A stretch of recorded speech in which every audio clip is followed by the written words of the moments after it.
Hello friends, আজকে আবার চলে এসেছি নতুন একটা ভিডিও নিয়ে। প্রথমেই আমি একটা নিয়েছি বাজাজ 36 লিটার এই এয়ার কুলার।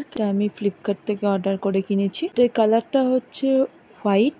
প্রথমেই আমি এখন সুইচ অন করিনি, সুইচ অফ আছে। তো আমি দেখাচ্ছি এরকমভাবে ফ্যানটাকে অ্যাডজাস্ট করতে হয়, কীরকমভাবে সুইচটাকে আপ ডাউন করতে হয়। এখানে কিন্তু দুটো সুইচ আছে, একটা আর কি কুলারের যে ফ্যানটার যে স্পিডটা আছে সেটার একটা সুইচ আছে, আর তার পাশে আছে যে ওয়াটার আছে, যে জলটা আছে, তো সেটা কিভাবে ভ্যাপার হয়ে বেরোবে, তো তার একটা সুইচ আছে। তো তোমরা দেখতেই পাচ্ছ যে এই কুলারের সামনের দিকে একটা ফ্যান আছে, আর বাকি যে তিনটে দিক আছে, দুটো সাইড প্লাস ব্যাক সাইডে তিনটে দিকেও কিন্তু ছোট্ট ছোট্ট জায়গা মতো আছে যেখান থেকে এয়ারটা আসছে। তো সেই ক্ষেত্রে সেই জিনিসগুলো আমি দেখাচ্ছি। আর এর ঠিক ব্যাক সাইডে একটা ওয়াটার, যেটা ভিতরে দেওয়ার মতো একটা জায়গা আছে। যেদিন আমি ফিল করব সেদিন আমি দেখিয়ে দেব কিভাবে ফিল করতে হয়।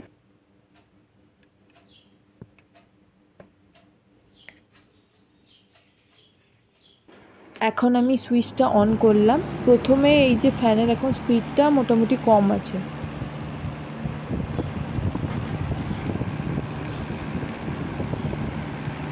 এই যে সুইচটাকে প্রেস করলাম, হাই হলো, তারপরে আর একটু হাই।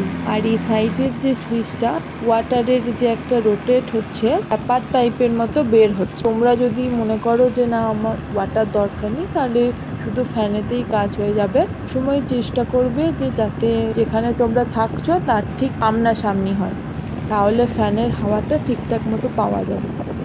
এক্ষেত্রে এখন মনে হচ্ছে ঠিকই সার্ভিস দিচ্ছে। তো কিছুদিন পর দেখা যাবে কীরকম কি সার্ভিস দিচ্ছে। তোমরা যদি কেউ কিনতে চাও তাহলে আমাকে বলবে, আমি তাহলে লিঙ্ক দিয়ে দেবো। ভিডিওটা দেখার জন্য থ্যাংক ইউ। আর প্লিজ একটা লাইক আর সাবস্ক্রাইব করে দিও যদি ভালো লেগে থাকে।